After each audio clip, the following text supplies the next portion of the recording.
अरमान को हुआ अपनी गलती का एहसास, मांगी अभिरा से माफ़ी और बताया मायरा का सच। जी हाँ दोस्तों, यह रिश्ता क्या कहलाता है कि अपकमिंग ट्रैक में एक इमोशनल मोड़ आने वाला है। जब अरमान को एहसास होता है कि अभिरा अपनी बेटी के बिना कितनी तड़प रही है और कैसे वह हर दिन यही सोचकर जी रही है कि उसकी बेटी कहीं खो गई। यह सब देखकर अरमान का दिल टूट जाता है। उसे समझ आता है कि अगर उसने अब भी सच नहीं बताया तो अभिरा कभी सुकून से जी नहीं पाएगी। इसलिए अरमान अभिरा के पास जाकर माफ़ी मांगता है।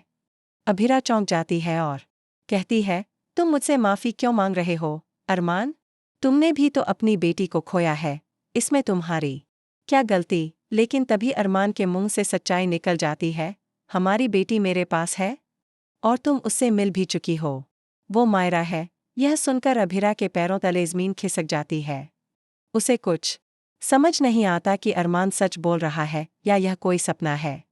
वह कांपती हुई आवाज़ में पूछती है, तुम क्या कह रहे हो अरमान? मायरा हमारी बेटी है। अरमान सिर झुकाकर बस हाँ में सिर हिला देता है। अभिरा के चेहरे पर एक साथ सदमा और सुकून दोनों झलकने लगते हैं। वह रोते हुए कहती है, मुझे तुमसे कुछ नहीं सुनना, बस मुझे मेरी बेटी से मिलवा दो। तुम ले चलो मुझे या मैं खुद चली जाऊंगी। लेकिन अरमान उसे रोकते हुए कहता है, नहीं अभिरा, अभी नहीं, हमें थोड़ा वक्त चाहिए। मायरा अब गीतांजलि को अपनी मां मान चुकी है। अगर तुम सीधे जाकर उसे सच बता दोगी तो उसके मासूम दिल पर बहुत गहरा असर पड़ेगा। अभिरा कुछ पल चुप रहती। उसका दिल तो चाहता है कि अभी उसी वक्त दौड़कर अपनी बेटी को गले लगा ले, लेकिन वह मायरा के लिए अरमान की बात मान लेती है। वह धीमे से कहती है, ठीक है अरमान, लेकिन वादा करो कि तुम उसे मेरे पास लाओगे।